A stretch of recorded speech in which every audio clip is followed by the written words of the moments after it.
think everything about Spotify is different. I'm not interested in an environment or a culture where playing it safe is what's rewarded, because over time, innovation dies. If you're not striking an authentic chord on every level, if your mission and your purpose haven't always had a purity to it, if you don't always want to put out brand communications that feel true, then you know there's competition there that are going to catch you out. For some people, I think it would be hard to sleep if you knew that your main competition were the Googles, the Apples, the Amazons of the world. For me and the people who succeed here, that's what gets us up in the morning.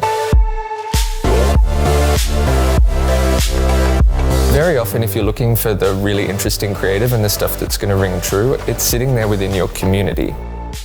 We took out one billboard in the UK, and the playlist was called Boy You're Fired. And so we said on it, we're sorry you had to find out this way. Are these all Spotify playlists? Wow. We created tools like the Year in Music, which has now become the Wrapped website.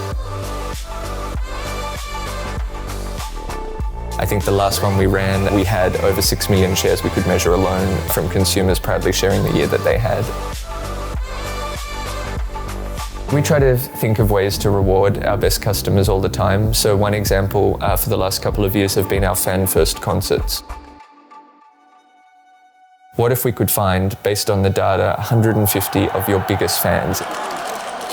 What if we could get them into a room or a hall or a location of your choice, and then bring a sort of dream to life for you, like a vision to life for you to share with those 150 fans? We pitched it to the first artist and they were like, that sounds amazing. And it became so popular that it was an ongoing program for us, to the point where we had Troye Sivan. He envisaged an igloo kind of made of bubbles in the middle of a desert in California. And then within that, we had sort of 80 of his biggest fans.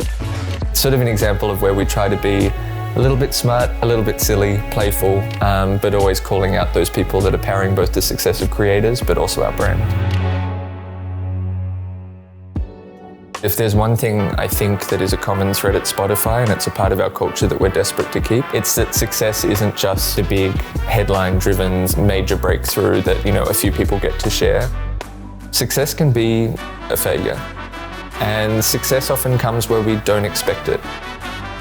An example I love to talk about is a product called Discover Weekly, and really unlocked for us the whole superpower of discovery. That came out of a Hack Week project. And indeed, in many ways, it sort of informed a lot of our company's trajectory. On every level, that is a success, but if it failed, it would have been seen as a noble attempt. The way I like to think of it is that it's my job to create a safety net. That means that my team can kind of fly and take chances. And if you create an environment of opportunity and an environment where people aren't afraid to fail, that they know they're kind of going to get caught, then we're going to get so much more out of them. The brand is nothing without them.